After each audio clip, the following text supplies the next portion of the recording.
ऐसे विद्यार्थी जो यूपी बोर्ड की परीक्षा में या कोई भी बोर्ड एग्ज़ाम है, तो बोर्ड एग्ज़ाम में जो क्लास 10th का पेपर देने जा रहे हैं, उन विद्यार्थियों के लिए ये क्लास है। तो 10th क्लास में जो साइंस का पेपर होता है, तो साइंस के पेपर में जो है क्वेश्चन पूरे साइंस में देखा जाए तो ये साइंस सब्जेक्ट जो है ये 3 पार्ट या 3 या 4 पार्ट जो है इसमें होते हैं। जैसे फिजिक्स के क्वेश्चन होते हैं तथा केमिस्ट्री के होते हैं एवं बायोलॉजी के होते हैं और कुछ नेचुरल साइंस भी इसमें ऐड किए गए हैं। तो इन इतने टॉपिक से मिला करके जो है इनका पेपर बनता है। केमिस्ट्री सब्जेक्ट से पूछे जाते हैं तथा इनके फिजिक्स मार्क्स होता है और बायोलॉजी के जो टॉपिक हैं उसमें से लगभग 20 मार्क्स होते हैं। नेचुरल रिसोर्स से लगभग 5 मार्क्स जो है होता है और टोटल कुल मिला के केमिस्ट्री से 20 मार्क्स, फिजिक्स के 25 मार्क्स, बायोलॉजी के 20 मार्क्स और नेचुरल रिसोर्स से जो है 5 मार्क्स और कुल मिला के ये पेपर जो होता है, जो साइंस का पेपर जो होता है वो 70 मार्क्स का होता है। तो इसमें नेचुरल साइंस की अगर हम बात करें तो नेचुरल साइंस में जो है लगभग ये 5 मार्क्स लगभग सबके तैयार हो जाते हैं, इसमें कोई दिक्कत नहीं होती है। बायोलॉजी के पोर्शन से भी नंबर लड़कों को मिल जाता है, वो अपने हिसाब से जो होता है इसमें 1 बार 2 बार पढ़ने से इनको समझ में आ जाता है। लेकिन फिजिक्स की अगर हम बात करें तो फिजिक्स बगैर पढ़े जो है इसको नहीं कर सकते हैं, इसमें बहुत ज़्यादा इनको ध्यान देने की ज़रूरत है। तो इसमें भी जो लड़के मैथ में ठीक होते हैं तो उनका फिजिक्स का पोर्शन कुछ न्यूमेरिकल से जो है इनका स्ट्रांग हो जाता है। लेकिन अगर हम सबसे ज़्यादा दिक्कत आती है लड़कों को, सबसे कम मार्क्स जो मिलते हैं वो केमिस्ट्री टॉपिक पर मिलता है। तो केमिस्ट्री टॉपिक चाहे मैथ के स्टूडेंट हो चाहे बायोलॉजी के स्टूडेंट हो, इन दोनों स्टूडेंट के लिए ये टॉपिक जो है थोड़ा टिपिकल पड़ता है और इसमें जो है सबसे कम मार्क्स देखा गया है यूपी बोर्ड की परीक्षा में जितने भी स्टूडेंट भाग लेते हैं, इन सारे स्टूडेंट में अगर देखा जाए तो सबसे कम मार्क्स जो है इस केमिस्ट्री के टॉपिक में मिलता है। तो हम इस क्लास में जो है हम हाई स्कूल में बैठने वाले सभी स्टूडेंट के लिए जो है इस केमिस्ट्री टॉपिक पर लेक्चर्स देंगे। अगर आप लोग जो है हमारे इस लेक्चर को देखते हैं और अभी तक जो लोग तैयारी नहीं कर पाए हैं, अगर समय रहते हुए अभी आपका पेपर की ड्यू डेट नहीं आई है, डेट आने के बाद भी लगभग 15-20 दिन का समय दिया जाएगा। तो उस 15-20 दिन में या जो भी महीने भर का समय अगर आप पा जाते हैं तो महीने भर में लगभग 2-3 वीडियो में हमारा जो है खत्म हो जाएगा। इसको आप देखिए और इस तरह से भी ध्यान दे करके इस वीडियो को देखेंगे तो आपका 20 में आप मैक्सिमम जो है मार्क्स जो है ला सकते हैं। तो समय न गवाते हुए हम इस टॉपिक पे जो लिया गया है वो केमिकल रिएक्शन एंड इक्वेशन है। तो इसमें जो है केमिकल रिएक्शन एंड इक्वेशन, इसमें हम देखते हैं केमिकल रिएक्शंस होते क्या हैं। इसमें दिया है chemical reactions are the process in which new substance having new properties are formed. तो रासायनिक प्रक्रिया वह विधि है जिसके द्वारा हम नए पदार्थ को बनाते हैं और ये जो पदार्थ बनता है इसके जो गुण होते हैं और जो ये होते हैं जो मिलाए गए पदार्थ होते हैं उनके जो गुण होते हैं और जो नया बनता है उनके गुणों में काफ़ी भिन्नता होती है। यानी जो मिलाते हैं इसके गुण अलग होते हैं और जो हमारा बनता है वो नए गुण वाले पदार्थ बनते हैं। तो इस प्रकार की अभिक्रिया जो होती है वो रासायनिक अभिक्रिया कहलाती है। यानी वह अभिक्रिया जिसमें 2 या 2 से अधिक पदार्थों को मिला करके रासायनिक अभिक्रिया करा करके नए गुण वाले पदार्थ को बनाया जाता है। तो इस प्रक्रिया को हम जो है रासायनिक अभिक्रिया या केमिकल रिएक्शंस कहते हैं।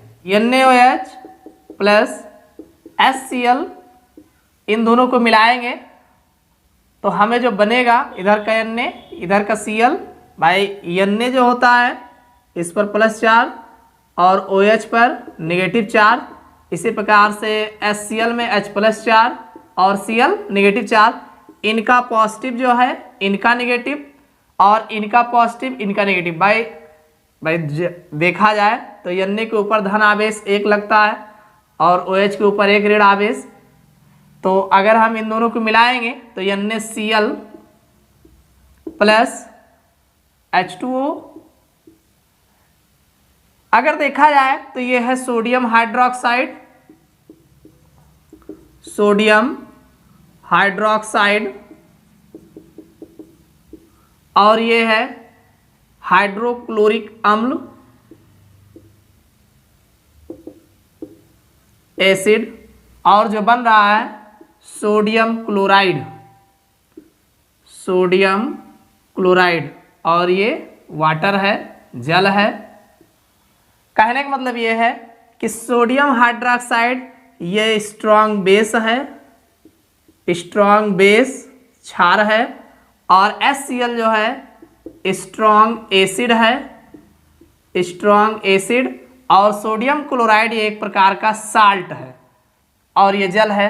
अगर हम बात करें स्ट्रॉन्ग बेस की तो ये क्षारीय माध्यम में है। सोडियम हाइड्रोक्साइड जो है क्षार होता है भाई। अगर हम NaOH की बात करें तो इसके जो गुण होंगे वो इसके अकॉर्डिंग होंगे भाई। बेस के जो गुण होते हैं, क्षारों के जो गुण है उसके अकॉर्डिंग है, इसका जो गुण होगा ये अलग है।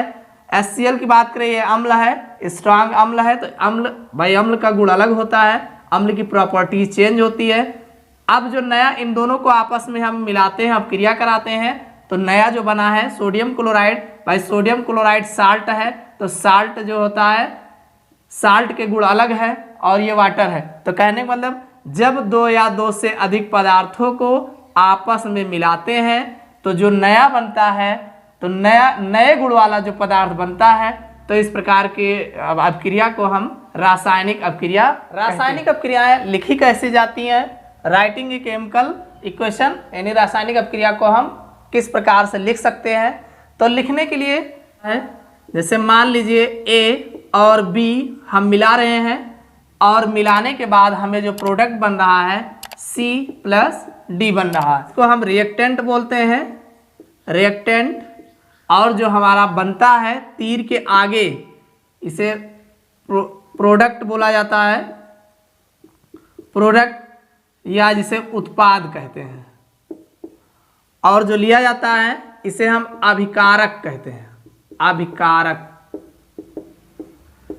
कहने मतलब अभिकारक को मिलाते हैं, प्रोसेस होती है, रासायनिक अपक्रिया होती है, प्रोसेस होती है। प्रोसेस होने के बाद, रासायनिक अपक्रिया होने के बाद जो बनता है उसे हम उत्पाद कहते हैं। टाइप्स ऑफ केमिकल रिएक्शन, यानी रासायनिक अपक्रियाएं जो है कितने प्रकार की होती हैं? तो सबसे पहला हमारा जो है, सबसे पहला प्रकार हमने लिया कंबाइनेशन रिएक्शंस। कंबाइनेशन रिएक्शन, कंबाइन करना, यानी जब दो या दो से अधिक पदार्थ को आपस में मिला करके नया उत्पाद बनता है तो उसे हम कंबाइनेशन रिएक्शन बोलते हैं। इसी को एडिशन रिएक्शन, इसी को एडिशन रिएक्शन, योगात्मक अभिक्रिया, योगात्मक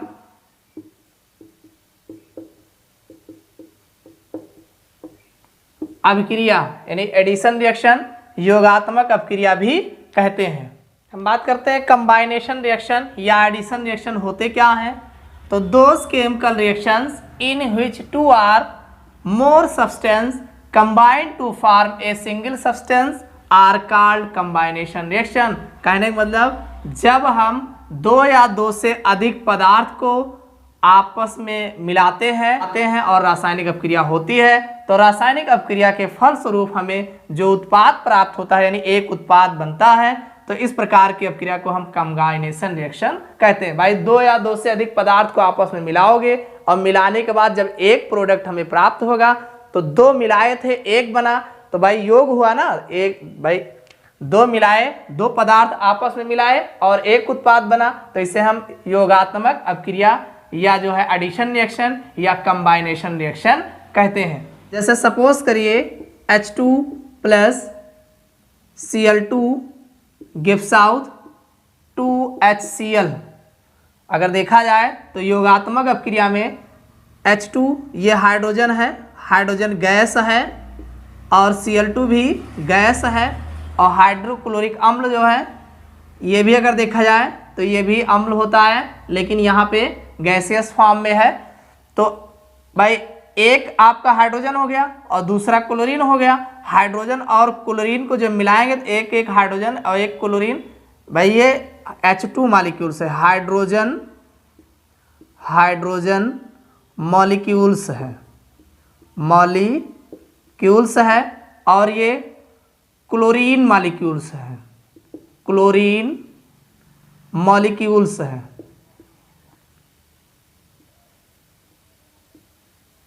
क्लोरीन मॉलिक्यूल्स है भाई, मॉलिक्यूल्स अणु है, हाइड्रोजन का एक अणु है और ये क्लोरीन का एक अणु है। ये दोनों गैस आपस में मिलती है और HCl के दो भाग तैयार होता है, यानी HCl के 2 भाग बनते हैं।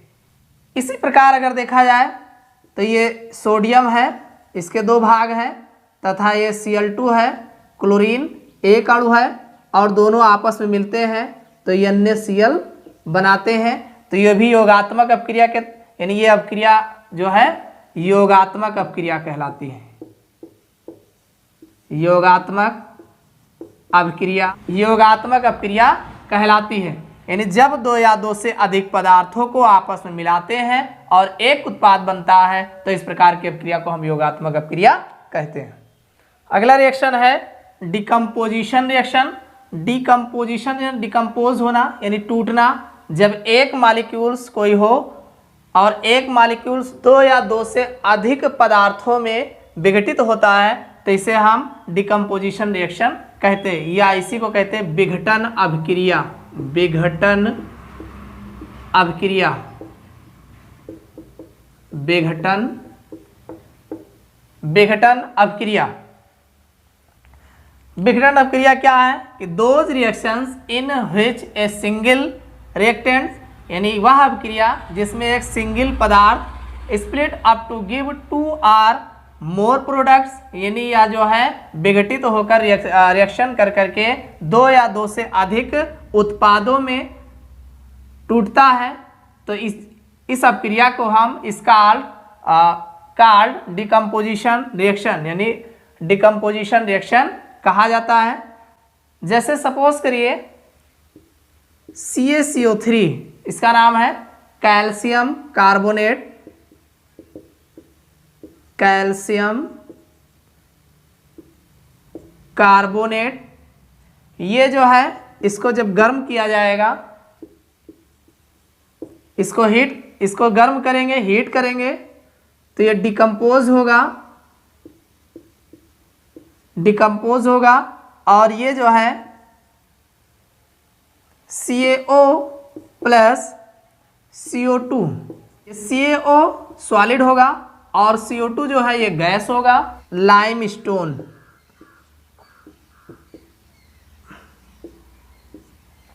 देखिए जब हम कैल्शियम कार्बोनेट को डिकम्पोज कराएंगे, यानी ये एक प्रकार का एक ठोस होता है, तो कैल्शियम कार्बोनेट ठोस होता है, इसको जब हम हीट करेंगे, गर्म करेंगे, क्विक लाइम,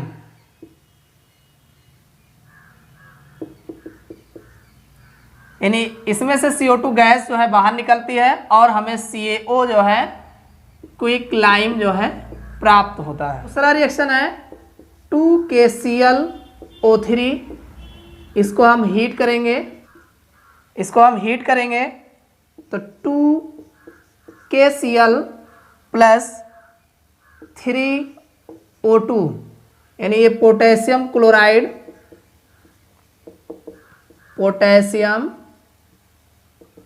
क्लोराइड तथा ऑक्सीजन जो है, कहने मतलब potassium chlorate,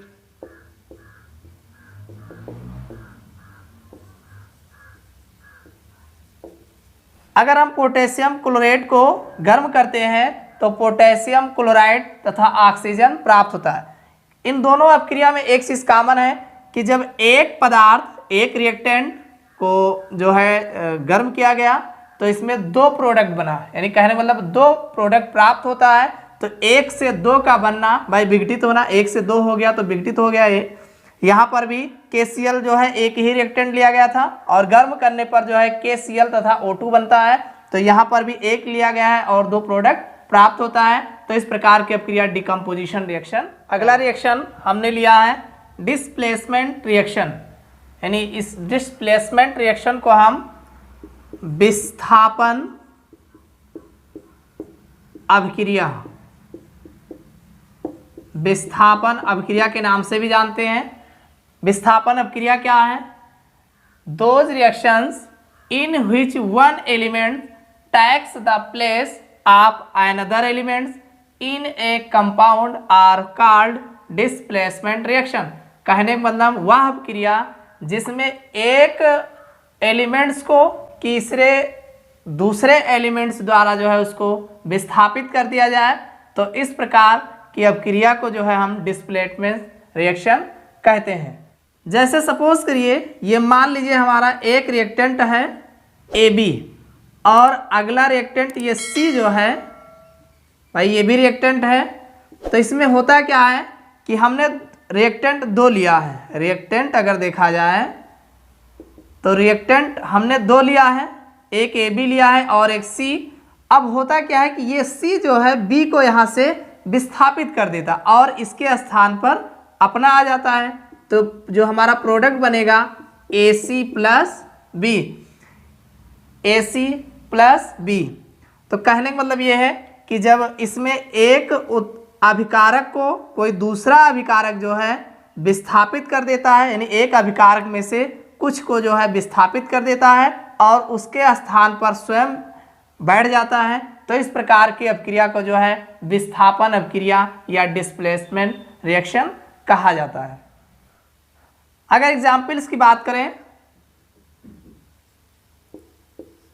CuSO4 plus Zn gives out CuSO4 plus Zn। देखिए ये कॉपर सल्फेट ये घुला हुआ है। AQ मतलब होता है जलीय विलयन, यानी एक्वस सॉल्यूशन। एक्वस सॉल्यूशन को AQ रिप्रेजेंट करते हैं, यानी कहने मतलब ये जल, अगर AQ कहीं भी दिया रहे तो इसका मतलब ये जो है घुला हुआ है, यानी जल में घुला हुआ है और एक प्रकार का विलयन है। तो कॉपर सल्फेट ये CuSO4 जो है ये है कॉपर सल्फेट है और ये घुलित अवस्था में है, विलयन के रूप में है। कॉपर सल्फेट ये विलयन के अवस्था में है और ये जिंक मेटल जब इसमें डालते हैं तो ये जो है Cu अपने स्थान से विस्थापित हो जाता है और SO4 Zn के साथ जो है जुड़ जाता है, तो ये जिंक सल्फेट प्लस Cu प्राप्त होता है। इसका नाम है जिंक सल्फेट और ये कॉपर जो है विस्थापित हो जाता है। ऐसा क्यों होता है? धातु सबसे ज़्यादा क्रियाशील होती है, तो कहने का मतलब ये कॉपर की अपेक्षा ये जिंक जो है अत्यधिक क्रियाशील है। तो इसके विलयन में जैसे ही कॉपर सल्फेट के जलीय विलयन में जिंक की छड़ जैसे ही डालेंगे तो जिंक सल्फेट बन जाएगा और कॉपर जो है अवक्षेप के रूप में बाहर आ जाता है। इसी प्रकार अगर देखा जाए तो कॉपर सल्फेट के विलयन में मैग्नीशियम की छड़ अगर डाल दी जाए तो ये मैग्नीशियम सल्फेट बन जाएगा,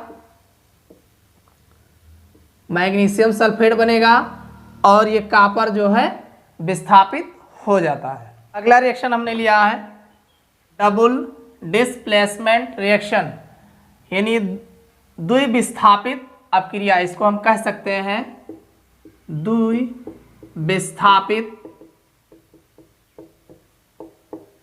अपक्रिया।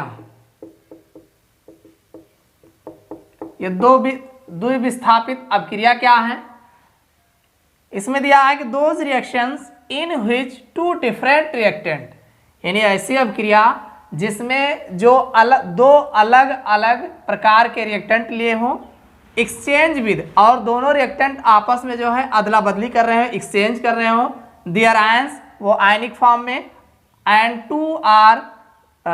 To new compounds are called, यानी इस प्रकार अदला बदली करके जो है नए यौगिक बनाते हैं, तो इस क्रिया को हम डबल डिस्प्लेसमेंट रिएक्शन कहते हैं, द्विविस्थापित अपक्रिया कहते हैं। इसमें दो अलग अलग रिएक्टेंट होते हैं, दोनों रिएक्टेंट अपना जो है आपस में आयनिक एक्सचेंज करते हैं, यानी भाई एक रिएक्टेंट है इसमें भी धन आयन और ऋण आयन होगा, दूसरा रिएक्टेंट है इसमें भी धन आयन ऋण आयन होगा, तो इसका धन आयन इसके ऋण आयन से और इसका धनायन इसके ऋणायन से आपस में मिल करके जो है नया जो बनाते हैं, तो इस नया बनने की प्रक्रिया, भाई दो मिलाओगे दो ही इसमें नया बनेंगे, तो इसे हम डबल डिस्प्लेसमेंट रिएक्शन कहते हैं। और डिस्प्लेसमेंट रिएक्शन क्या होता है कि इसमें दो होते हैं, जिसमें एक में से दूसरा जो होता है, दूसरा जो है पहले वाले में से थोड़ा से हटा देता है और उसका स्थान अपना ले लेता है।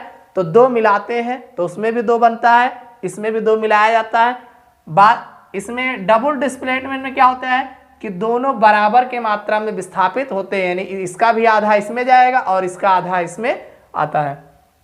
जैसे एग्जाम्पल की बात करें, Cl2 ये जो है जलीय विलयन है प्लस Na2SO4 ये भी जो है जलीय माध्यम में होगा। दोनों आपस में क्रिया करेंगे। देखिए बेरियम, इसका नाम है बेरियम क्लोराइड, बेरियम क्लोराइड, और यह है सोडियम सल्फेट।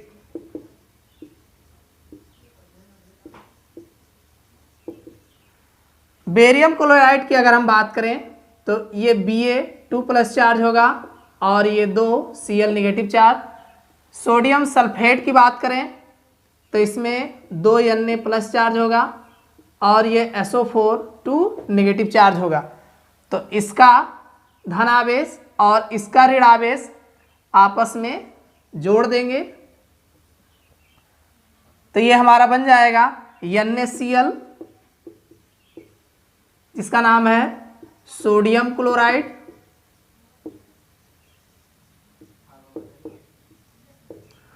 बचा हुआ Ba और ये SO4 दोनों को जोड़ेंगे तो ये हो जाएगा BaSO4, इसका नाम होगा बेरियम सल्फेट। इस प्रकार बेरियम क्लोराइड के जलीय विलयन में अगर सोडियम सल्फेट के जलीय विलयन को मिलाते हैं और दोनों में अब क्रिया होगी, इसका धनात्मक भाग इसके ऋणात्मक भाग से और इसका धनात्मक भाग जो है इसके ऋणात्मक भाग से जुड़ता है और सोडियम क्लोराइड और बेरियम सल्फेट बनता है।